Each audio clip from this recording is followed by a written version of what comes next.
دا مالکند تحصیل تھانہ بائزئی کی روان دا کار نه د ډیم او نه د موټروي جوړولو منصوبه ده بلکې د چپای سیمې ته د لارې پخول دي. خو د تیر یوې میاشتې نه ټوله لار کنلې شوې ده او ملبه یې هم په هغه ځای پرته ده، کومې چې په ټوله لار کې خنډان راپورته کړي دي چې له کبله یې خلکو ته په تګ راتګ کې ډېر مشکلات رامخې کېږي. زنانه او د سکول ماشومان دا لار لکه د پولیس ویرات په طرز پار کوي. بل اړخ ته د کنسټرکشن کمپنۍ او ذمهواره خلکو لخوا تعمیراتي کار د میږي په قدم روان دی چې له وجې یې د ولس پریشاني نوره هم سیوا شوې ده. ځایي خلک وایي چې د لارې په خولو منصوبې نه تر پوزې راغلي یو، خو ولې لا تر دې دمه ذمهواره خلکو سترګې پټې کړي دي. ان کیس کو دلته ایمرجنسي رااله نو موږ ته به جي بیا ډېره غټه مسله دلته یو الټرنیټ لاره ده، هغه هم ون وی ده. یو ګاډي راشي بل ګاډي بیا هغې ته ویټ کوي او په هغې کې اکثر یو بل سره ونښلي، جنګ جګړې پکې وشي.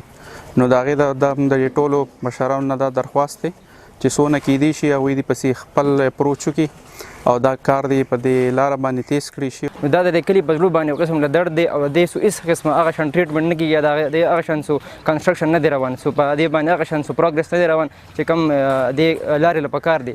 نو زموږ خپل مشران ته ایم پی ایز ایم ان ایز ته دا درخواست دی چې په دې لاره پلیز زموږ سره دغه وکړئ او په دې باندې دا کار په لږ سیریس واخلئ او په سیریس هغه سره وکړئ. خو دا چې لږ سلو روان دی او سلو ټایم کې دا دی چې د خلکو ته تکلیف دی، زنانه نارینه بیمار پکې راځي او داسې دا تکلیفات پکې دي.